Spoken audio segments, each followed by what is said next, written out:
میں مختصر سی حکایت عرض کر دوں، ہو سکتا ہے یہی کس کے دل پر چوٹ کر جائے۔ فرماتے ایک جنگل میں بہت سارے جانور رہتے تھے، 3 جانوروں کے درمیان معاہدہ ہو گیا، ہم تینوں مل کر شکار کریں گے اور بعد میں تقسیم بھی تینوں آپس میں کر لیں گے۔ وہ 3 جانور کون کون سے تھے؟ شیر، گیدڑ اور لومڑی۔ کون کون سے جی؟ شیر، گیدڑ اور لومڑی۔ تینوں نے مل کر 3 شکار کر لیے، ایک گائے پکڑ لی، ایک ہرن اور ایک خرگوش۔ شیر نے پہلے گیدڑ کو بلایا، کہنے لگا بتلا یہ تقسیم کیسے کیا جائے؟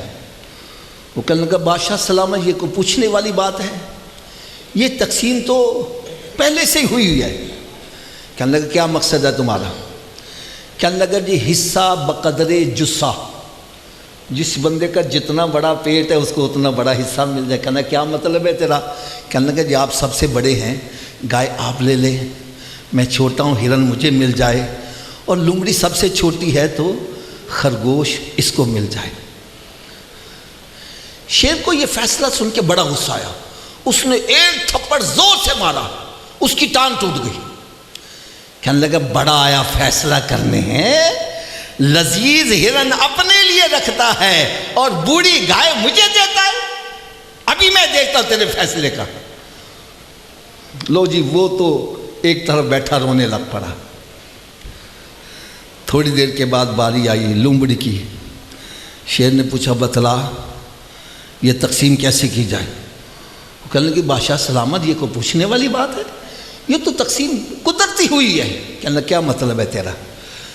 کہنے لگا جی یہ خرگوش آپ صبح کے ناشتے میں استعمال کریں گے، دوپہر کو آپ نے گائے کھانی ہے اور شام کو ہلکی پھلکی غذا ہونی چاہیے، تو ہرن آپ رات کو کھا لیجیے گا۔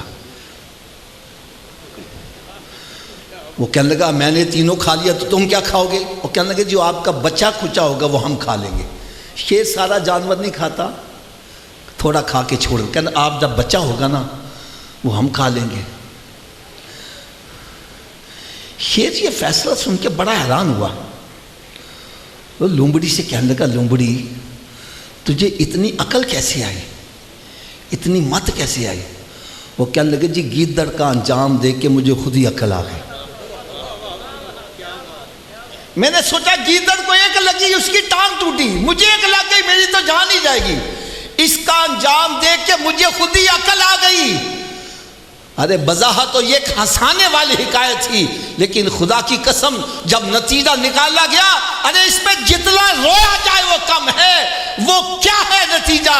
فرمان لگے ایک جانور دوسرے جانور کو دیکھ کر عقل حاصل کر رہا ہے۔ اے انسان تیرے سامنے چوروں کا انجام کیا ہے، زانی شرابیوں کا انجام کیا ہے، ماں باپ کے نافرمانوں کا انجام کیا ہے، بے نمازیوں کا انجام کیا ہے، اور تیرے سامنے اللہ کے ولیوں کا انجام کیا ہے؟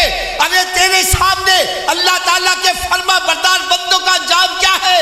اگر یہ سب کچھ دیکھ کر بھی تو عقل نہیں حاصل کرتا تو پھر جانوروں سے بدتر ہے۔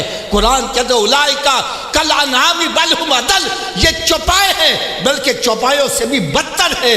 چوپائے بھی ایک دوسرے کو دیکھ کر عقل حاصل کر رہے ہیں اور تو ابھی تک عقل ہی نہیں حاصل کر سکا۔